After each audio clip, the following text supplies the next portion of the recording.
এখানে প্রায় হচ্ছে 1.5 কেজি দুধ নিয়েছি, খাঁটি গরুর দুধ। এবং যে গরুর দুধ হচ্ছে ঘন হয় সেই গরুর দুধ নিলে সব থেকে বেশি ভালো হয়।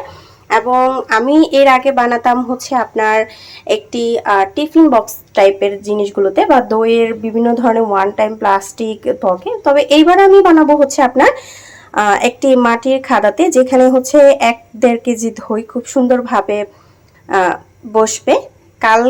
আজকে রাত যেহেতু, সো আপনাদের মাঝে কালকে ভিডিওটি শেয়ার করব। ভিডিও যেহেতু বানানো হয়নি সেটি শেয়ার করতে পারবো না, তবে আপনাদের মাঝে অবশ্যই পিকচার শেয়ার করব যে আমার হাতে ঘরে বসে বানানো দইটি কতটা মজা হয়েছে। এবং আপনারা যদি কেউ রেসিপি চান অবশ্যই জানাবেন, আমি চেষ্টা করব আপনাদের জন্য সেই রেসিপিটি দেওয়ার জন্য। এই দুধটি মূলত হচ্ছে প্রচুর পরিমাণ জাল করতে হবে, যেটা বারবার নেড়ে চেড়ে জাল করতে হবে, বলক পাড়তে হবে এবং প্রচুর কাজ। তবে বাজারের দইটা থেকে ঘরে বানানো এই হাতের দইটা খাওয়া সব থেকে বেস্ট। এটা অনেকেই বুঝেন না, তবে তাদের জন্য হচ্ছে এটা খুব বেশি গুরুত্বপূর্ণ, কারণ দই খাওয়া শরীরের জন্য অনেক অনেক বেশি উপকারী। এটা যারা জানেন তারা খুব ভালোভাবে বলতে পারবেন। তো আমি এই দুধটি হচ্ছে জাল করে নিব। আমি 1.5 কেজি দুধের সাথে প্রায় 1.5 কেজির মতো পানি মিক্সার করেছি। এখন এই পানিটিকে বারবার জাল করে শুকিয়ে নিতে হবে, কারণ যত বেশি পানি দিব তত বেশি জাল করতে হবে। কারণ আপনি যদি নাও জাল করতে চান সেক্ষেত্রে কিন্তু আপনাকে যদি বলেন যে পানি দেব না, সেটাও আসলে কখনো পসিবল না। কারণ আপনি পিওর জিনিস খাবেন, তো আপনাকে তো একটু কষ্ট করতেই হবে।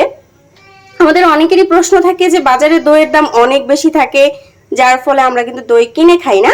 মূল রিজনটাই হচ্ছে এটা, দই বানাতে প্রচুর পরিমাণ কষ্ট হয়। যারা জানেন না তারা আসলে বুঝতে পারবেন না, তো তাদের জন্য আসলে এই কথাটি। আমি হচ্ছে এর আগে বাসায় আরো অনেকবার বানিয়েছি, এইরকম ঠিক ওয়ান টাইম বাটিগুলোতে বানাতাম। তো আজকেও হচ্ছে এই খাদাটার মধ্যে যদি না হয় সেক্ষেত্রে আমি এই বাটিতে অবশ্যই দিব। এছাড়াও বিভিন্ন ধরনের ওয়ান টাইম এইগুলো কিনে এনে আমি দিব।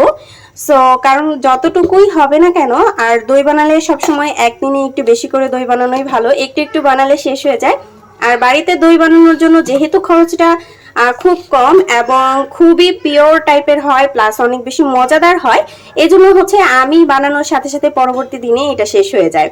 তো এই জন্য চেষ্টা করি যখনই বানাই না কেন একটু লং টাইম পরে পরে বানাই, চেষ্টা করি একটু বেশি করে যেন বানানো যায়, সবাই যেন তৃপ্তি সহকারে খায় এবং শেষ না হয়ে যাওয়ার সম্ভাবনা থাকে। যদিও বা যতই বেশি বানাই না কেন অবশ্যই শেষ হবেই। সো আপনাদের মাঝে এটা আসলে শুধুমাত্র একটি ছোট্ট ভাবে আপনাদের সাথে শেয়ার করা, যারা দই সম্পর্কে কোনো প্রকার ধারণা জানেন না তাদের জন্য আসলে এটি। কারণ আপনাদের সাথে প্রায় অনেকক্ষণ যাবত কথা বলতেছি, তবুও কিন্তু এটি কোনোভাবেই বলক উঠছে না।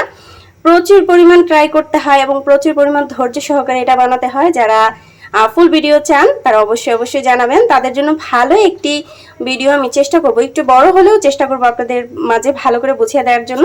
আমাদের মাঝে তেমন একটা উপকরণ লাগে না, শুধুমাত্র এই দুধ লাগবে এবং অল্প একটু চিনি লাগবে এবং হচ্ছে কেনা দই লাগবে।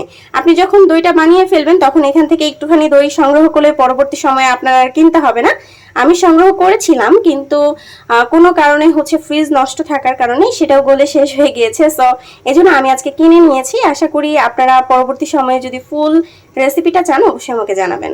আল্লাহ হাফিজ।